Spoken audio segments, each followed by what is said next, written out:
Hi everyone, welcome back to my channel Hungry Basket.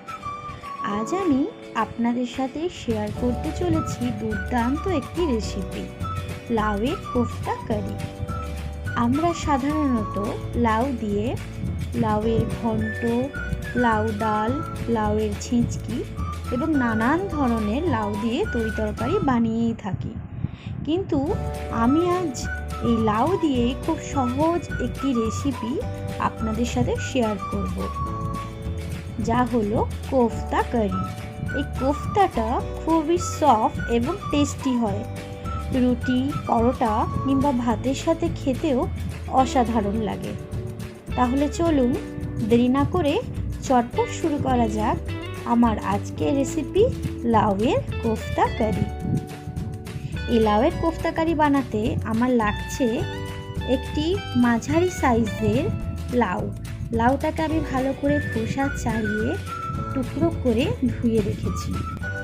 এই টুকরো করে রাখা লাউগুলোকে আমি একটি গ্রেটারের সাহায্যে ভালো করে গ্রেট করে নিয়েছি। আর লাগছে এক বাটি বেসন, লাগছে একটা বড় সাইজের পেঁয়াজের কুচি, আর লাগছে একটা বড় সাইজের টমেটোর পিউরি, লাগছে সামান্য ধনেপাতার কুচি, আর লাগছে আদা রসুনের পেস্ট, লাগছে রেড চিলি পাউডার, জিরের গুঁড়ো, হলুদ গুঁড়ো এবং ধনে গুঁড়ো,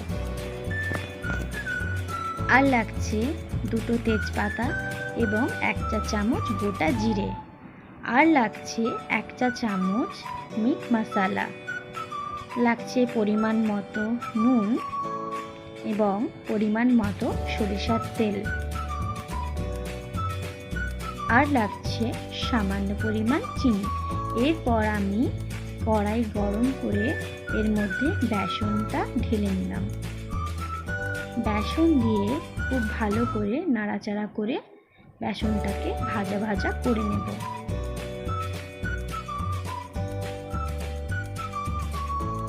3 থেকে 4 মিনিটের জন্য আমি বেসনটাকে ভালো করে নাড়াচাড়া করব।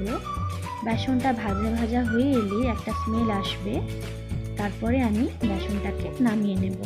আমার দেখুন ভাজা হয়ে গেছে, বেসনটা তুলে নিয়েছি। এরপর আমি খালি কড়ার মধ্যে দিয়ে দিলাম গ্রেট করে রাখা লাউ। এই লাউটা দিয়ে আমি ভালো করে নাড়াচাড়া করব, যাতে লাউয়ের মধ্যে যে জলটা রয়েছে সেটা ভালোভাবে শুকনো হয়ে যায় এবং লাউটাও ঝরঝরে হয়ে যায়। আপনারা চাইলে লাউ থেকে হাতে চিপে জল বের করে নিতে পারেন, আবার কড়াতেও এইভাবে জলটাকে শুকনো শুকনো করেও নিতে পারেন। কিছুক্ষণ নাড়াচাড়া করার পরই দেখুন জল একদমই নেই, ঝরঝরে প্রায় হয়ে এসেছে।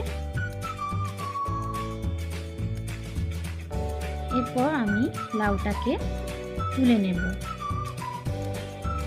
একটা পাত্রের মধ্যে আমি লাউটাকে তুলে নিয়েছি। এর মধ্যে দিয়ে দিলাম সামান্য পরিমাণ নুন, সামান্য পরিমাণ জিরের গুঁড়ো, সামান্য পরিমাণ ধনের গুঁড়ো এবং সামান্য পরিমাণ রেড চিলি পাউডার। এরপর একটা স্পুনের সাহায্যে ভালো করে আমি মশলাগুলো মিশিয়ে নেব। এরপর আমি এর মধ্যে অ্যাড করব ভেজে রাখা বেসন। অল্প অল্প বেসন দিয়ে প্রথমে মাখতে হবে। খুব বেশি বেসন দিলে কিন্তু টাইট হয়ে যাবে, যেহেতু আমি এর মধ্যে কোনো জল মেশাবো না, তাই অল্প অল্প বেসন দিয়ে আমাকে মিশ্রণটা রেডি করতে হবে। যতটা পরিমাণ বেসন লাগবে ততটা পরিমাণে বেসন দিতে হবে।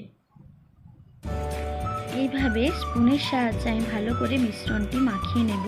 দেখুন মাখানো প্রায় হয়েই গেছে। এইভাবেই শক্ত শক্ত করে মাখতে হবে, খুব বেশি শক্তও না, খুব বেশি নরমও না। এরপর আমি হাতে করে মিশ্রণটি নিয়ে গোল গোল করে দলা পাকিয়ে হালকা একটা শেপ দেওয়ার চেষ্টা করছি। দেখুন এইভাবে হবে।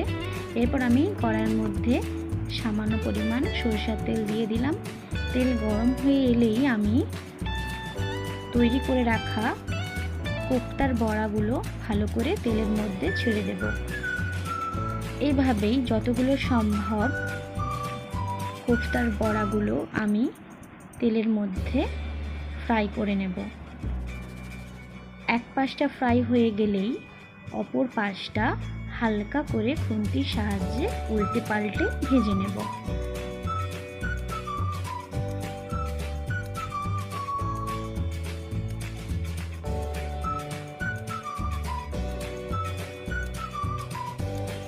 এভাবেই দেখুন আমার কোফতাগুলো এক পাশটা হয়ে গেছে, অপর দিকটা আমি উল্টে পাল্টে নিলাম। এরপর ভাজা ভাজা করে নেব। দুপাশটা ভাজা হয়ে গেছে, এরপর দেখুন আমি তুলে নিয়েছি। কোফতাগুলো তুলে নেওয়ার পর যে তেলটা অবশিষ্ট রয়েছে তার মধ্যে দিয়ে দিলাম 2টি তেজপাতা, 1 চা চামচ গোটা জিরে এবং তেজপাতাকে নাড়াচাড়া করে ভেজে নেব। একটু ভাজা ভাজা হয়ে এলে এর মধ্যে আমি কুচনো পেঁয়াজ দিয়ে দেব। পেঁয়াজ দিয়ে ভালো করে নাড়াচাড়া করে নেব।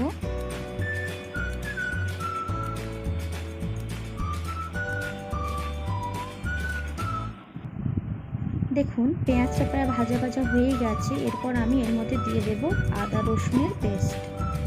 এরপর দিয়ে দিলাম সামান্য পরিমাণ নুন। ভালো করে মশলাটা দিয়ে একটু নাড়াচাড়া করে নেব।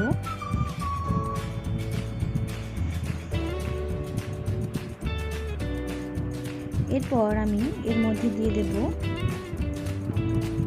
Tomato puree. টমেটো পিউরি দিয়ে একটু নাড়াচাড়া করে নেব।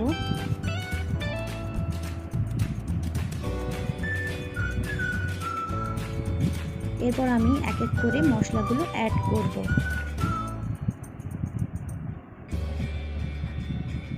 দিয়ে দেব সামান্য পরিমাণ হলুদ গুঁড়ো, সামান্য পরিমাণ জিরে গুঁড়ো, সামান্য পরিমাণ ধনে গুঁড়ো এবং সামান্য পরিমাণ রেড চিলি পাউডার। সমস্ত মশলাগুলো দেওয়া হয়ে গেছে আমার। ভালো করে নাড়াচাড়া করে নেব।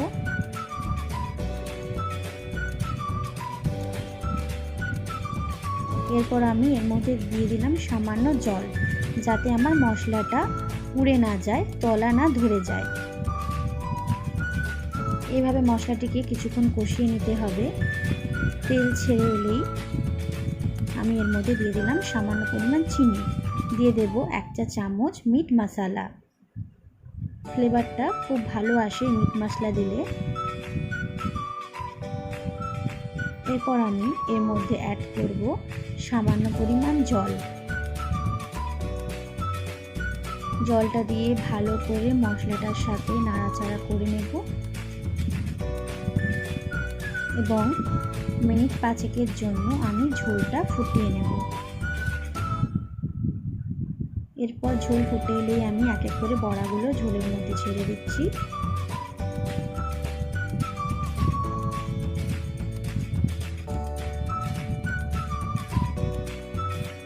বড়া দেওয়া হয়ে গেছে।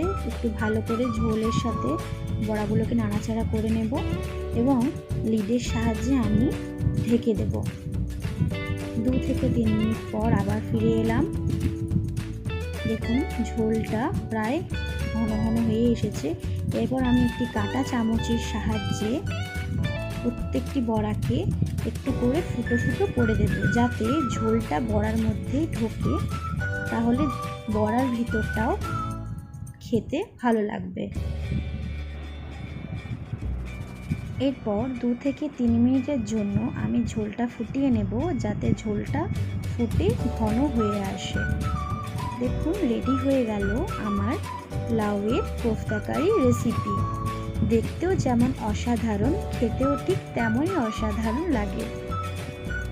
এরপর আমি উপর থেকে ধনেপাতা কুচি ছড়িয়ে নিয়েছি। দেখুন আপনাদেরকে আমি সার্ভিং প্লেটে সার্ভ করে দেখাচ্ছি। আশা করি আজকে আমার এই রান্নার রেসিপিটি আপনাদের সকলের ভালো লেগেছে। যদি ভালো লেগে থাকে তাহলে অবশ্যই লাইক, শেয়ার এবং চ্যানেলটি সাবস্ক্রাইব করতে একদম ভুলবেন না।